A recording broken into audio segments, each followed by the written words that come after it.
So, our project is Gender and Sexuality Within Sports Advertisements. My name is Kayla, and my group members consist of Monique, Leslie, and Valeria. So, the introduction. In the United States, sports advertisements from well known brands like Nike, Reebok, and others have recently increased their promotion and exposure of male athletes in their ads. While this has not always been the case, we want to analyze why certain brands have shifted their focus from a masculine perspective towards an equal feminist way of thinking. Most sports advertisements have been giving a male's perspective through their glorification and use of tactical stereotypes against what it truly means to be an athlete. These stereotypes continue the cycle of thinking only men can be real athletes, as seen by the overexposure they get within the news and media. Keywords. The keywords we used were post feminism, gender binary, and intersectionality. Post feminism is a term used to describe a societal perception that many or all of the goals of feminism have already been achieved. Gender binary is a term that there are only two genders because binary means having two parts, male and female. Intersectionality is a framework of conceptualizing a person, group of people, or societal problem as affected by a number of discriminations and disadvantages. The obstacles of gender equality in sports. Women in sports have to fight every day for basic necessities, creating disparities and harmful inequalities to the overall system. Some of these gender equality fights include equal pay, maternity leave, gender testing, stereotypes and gender roles, gender binary, uniforms, and sexual harassment. So while conducting a research to find some inequality within sports, a study conducted by BBC in 2021 found that in 2014, male golf pros earned an average of $1.1 million compared to the $212,000 earned by women that same year.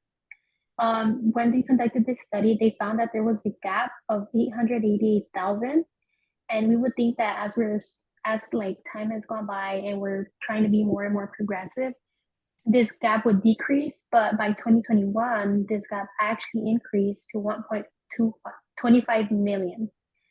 This study also found that the average NBA player earned 5.5 million a year compared to a women's NBA player that made an average of 130,000 a year. These There were women who made more, and these were the highest paying players who earned an average of 230,000.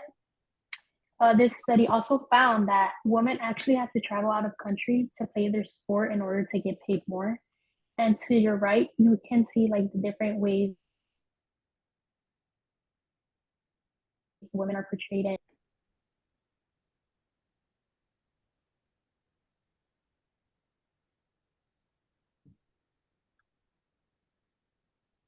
So we included some past sports advertisement. Here we see the way that women are portrayed. So I want to talk about uh, the advertisement on the bottom. We can see the way that women are compared to men. Women are given like the sex appeal. So instead of thinking about like, oh, like about their sport, they're like seeing like, oh, are they pretty? Like that they use that to capture readers' attention. Meanwhile, on the right, the man, we, he's actually photographed actually playing the sport.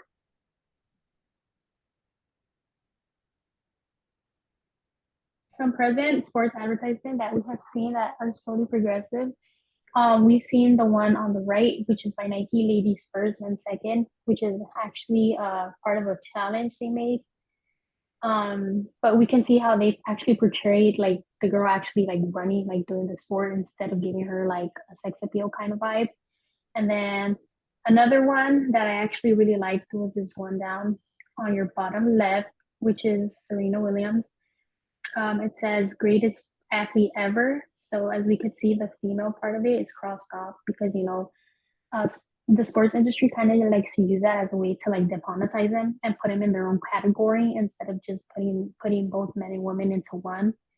So I think this was actually really cool that Nike did this because it really just brought the idea of like, oh, women don't have to be separated. They're just like both in the same category because they're both athletes, and I feel like that actually empowers other women.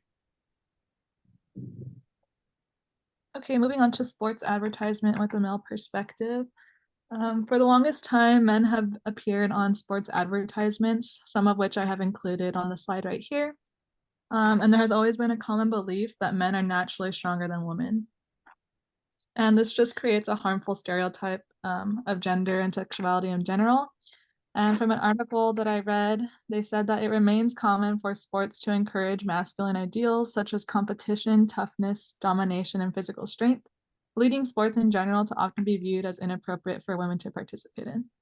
So this like belief of sports just being just mainly masculine has always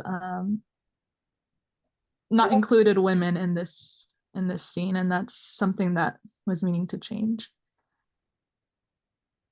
And next, some of the common language of sports sponsorships favoring men. So men are commonly characterized as warriors, heroes, legends, and so on, which are used to emphasize glory and continue misogynic and gender-based stereotypes. Women are usually given titles depicted for their appearance, age, home life, further showcasing more domestic gender-based stereotypes. This is the opposite of what an athlete is. An example of this glorification and perspective was seen in an article, the 50 most iconic sports commercials.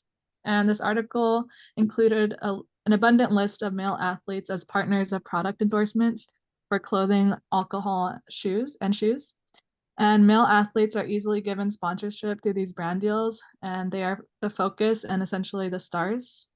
Only a few women were mentioned in this list, and even then, they were secondary characters to the male athletes. A call to action in brands to include more inclusivity and diversity can be seen in well-known brands like Nike, including a wide range of sizing options, Victoria's Secret in pink, H&M, Forever 21, and the Good American brand. Brand awareness. Nike's 2019 campaign, Dream Crazier, with Serena Williams is a really good example of this inclusivity and female and feminist perspective. Importance of using Serena Williams in this ad. Serena has been heavily criticized throughout her career, are often the target of sexist and racist attacks. She actively calls out these attacks and challenges those who perpetuate harmful stereotypes of women, women in sports, POC individuals, and other marginalized communities. In this ad, she calls out gender stereotypes through an intersectional framework. Some quotes within this ad is, if we show emotion, we're called dramatic. If we want to play against men, we're nuts. And if we dream of equal opportunity, we're delusional. So this ad really focuses on women being labeled crazy for doing normal things. Are brands being genuine or not? In more recent times, brands are being more genuine. Inclusivity is being made with brands like Nike, Puma, and other well-known brands making campaigns and commercials with women at the forefront and just really focusing on an intersectional lens. Nike has been a really core leader in this movement. Nike's #BeTrue 2019 campaign, be true to who you are, be true to who you are identifying with, your identity. Other partnerships Nike's done with other female athletes are with Serena Williams, Angela Davis, Simone Biles, the list can go on. Another brand is the Sport England brand. They did a Sport England brand doing a commercial where this girl can, just showcasing girls can do anything they want in sports and actively do so without judgment. And that concludes our presentation. Thank you for watching.